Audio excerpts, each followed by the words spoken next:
Hi, my name's Andy Wittig. I'm a director with Baker Tilly's Risk, Internal Audit, and Cybersecurity Practice. So we recently gave a presentation here in the office. It was an overview of SOC reports, as there's often a lot of confusion as far as what the different reports are called and what they're used for. Most people are familiar with the SOC 1 and the SOC 2 report. The SOC 1 report is used for internal controls over financial reporting. It would be those things that ultimately hit your financial statement items. So if you had let's say for example you outsourced payroll or accounts payable functions, your SOC 1 report would be the most appropriate reporting vehicle for that. The SOC 2 report is used more for vendor management functions. It speaks to the trust services principles of security, availability, confidentiality, processing integrity, and privacy.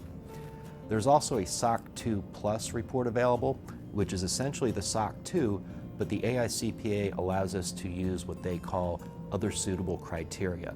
And most often we see the HIPAA security rule baked in there. It would be on the end of that. We would still speak to the trust services criteria in the SOC 2, but we would add this whole set of HIPAA security rule criteria. There's also a SOC 3 report, which is really a stripped down version of a SOC 2. It's more limited in content and it's intended for a wider distribution. We don't see a whole lot of those, but they are available. There's also a SOC for cybersecurity, and what that is, it speaks to the SOC 2 principles that are not just your customer-facing systems, but they're also enterprise-wide, and it also addresses your firm's cybersecurity program. There's also the SOC for supply chain report, which is currently under development by the AICPA. In addition to the different types of SOC reports that often cause confusion, there's a Type 1 and a Type 2 report, not to be confused with the SOC 1 and the SOC 2.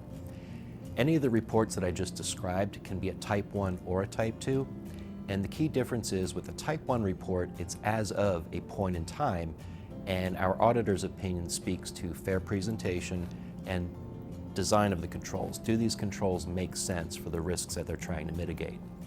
A Type 2 report is the same fair presentation and test of design, but we also do tests of operating effectiveness over a period of time, typically 6 to 12 months. The other component of our presentation is we talked about the different parts of a SOC report. There's always going to be 4 different parts, but there can be a 5th part. The first part is the opinion, the auditor's opinion, often referred to as the service auditor's report. That's where we as the auditor say these controls were in place as of this point in time or over this period of time. Section 2 is management's assertion. That's where management of the service organization being audited says these controls were in place as of or over this period of time.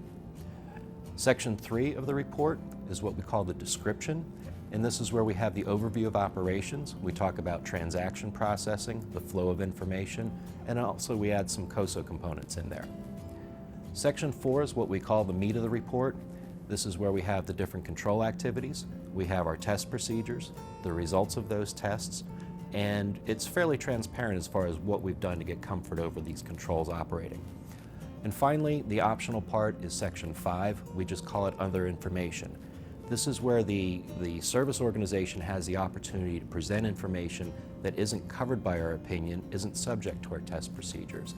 What we usually see here is management's responses to testing exceptions and also information such as disaster recovery.